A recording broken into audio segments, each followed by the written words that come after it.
Graça e paz, queridos, da parte de nosso Senhor Jesus Cristo, vocês que nos acompanham. A breve meditação de hoje é sobre passar o bastão para a futura geração. Oswald Spengler, um filósofo alemão, ele comparou a vida do homem como nascimento, mocidade, velhice e morte. É como se fossem as estações de ano: primavera, verão, outono e inverno. Ou seja, tem um começo e tem um fim, e não tem quem escape. Gostando ou não, todos nós vamos ficando cada dia mais velhos. A velocidade com que isso acontece depende, evidentemente, de cada um, mas invariavelmente acontece para todos.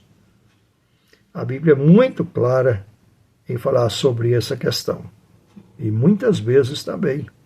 Claro, então chega um momento que a gente tem de pensar que a nossa potencialidade, às vezes, se não chegou, chega e um momento ou vai passando. Nós vamos perdendo essa potencialidade. Consequentemente, devemos assim pensar o que é que nós estamos preparando ou legando para a futura geração, que não é necessariamente nossos filhos, mas os nossos filhos, os filhos dos nossos filhos, enfim, a próxima geração. A gente tem de pensar realmente nisso aí. Nós não viemos para ficar, nós somos também passageiros com o tempo e como o tempo. Bom, no Salmo 78 tem um texto muito bonito que diz assim: o que ouvimos e aprendemos e o que nos contaram nossos pais, não encobriremos aos nossos filhos. Contaremos à vindoura geração o louvor do Senhor e o seu poder e as maravilhas que fez. Aqui a gente encontra 3 tempos diferentes. O tempo que ouvimos e aprendemos dos nossos pais, não é? Que é muito importante, aquilo e a herança que aquela geração deixou para nós, certo? Então não podemos encobrir esse legado aos nossos filhos. Não podemos enterrar as tradições, os ensinos e as coisas boas que a geração passada construiu e repassou para nós. Agora, pensemos também num terceiro momento, que como aconteceu com nossos pais, também vai acontecer conosco. Precisamos passar para as futuras gerações. E é bom que a gente sempre procure passar o que é melhor, ou seja, melhor do que recebemos. Um produto já beneficiado, um produto acrescentado, um produto aperfeiçoado e não o mesmo produto. Aí vem a questão.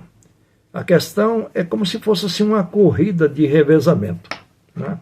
Vocês sabem que na corrida de revezamento as pessoas estão correndo com o bastão na mão e o outro começa a correr também na sua frente, para que você, correndo, ultrapassando-o, passe para ele que já está em velocidade, passe o bastão. E assim sucessivamente para outro.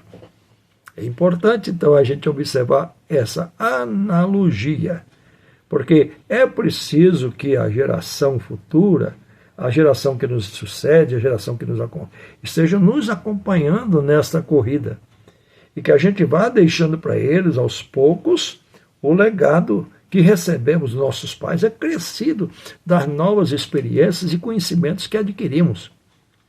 Momentos e principalmente os conhecimentos no que diz respeito não apenas às coisas materiais, que são também importantes, mas às coisas espirituais.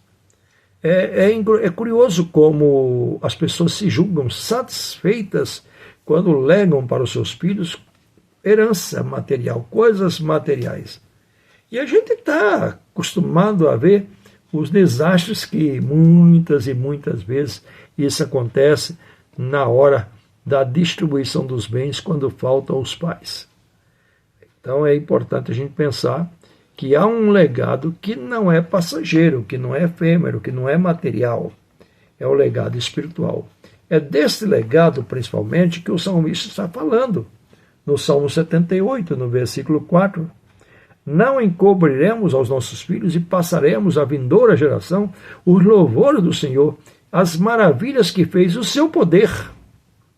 Lembrando que o povo que saiu do Egito, da escravidão do Egito, passou 40 anos e eles, uma outra geração que nasceu depois daqueles que saíram do Egito, que nasceu durante a peregrinação, foi, portanto, uma que gerou filhos e que esses filhos passaram o Jordão. Então, e tem três momentos diferentes, de modo que, com raríssimas exceções, Josué e Caleb, somente eles dois que saíram do Egito passaram o Jordão e chegaram à Terra Prometida. Era uma viagem curta, mas por conta da obstinação daquele povo, da rebeldia, então, infelizmente, a terceira geração já não conhecia mais o Senhor como a primeira geração conhecia. Mas que lamento, que tristeza isso. Então é preciso que a gente pense que os nossos netos, a futura geração e filhos, tenham mais comunhão, mais conhecimento de Deus e dessas coisas que não são efêmeras e passageiras, do que nós recebemos dos nossos pais. Que a graça do Senhor Jesus esteja com todos nós. Amém. Pastor Silas Rebouças Nobre, acompanhe nas curtas mensagens no YouTube. Então vamos? Que Deus abençoe. Amém.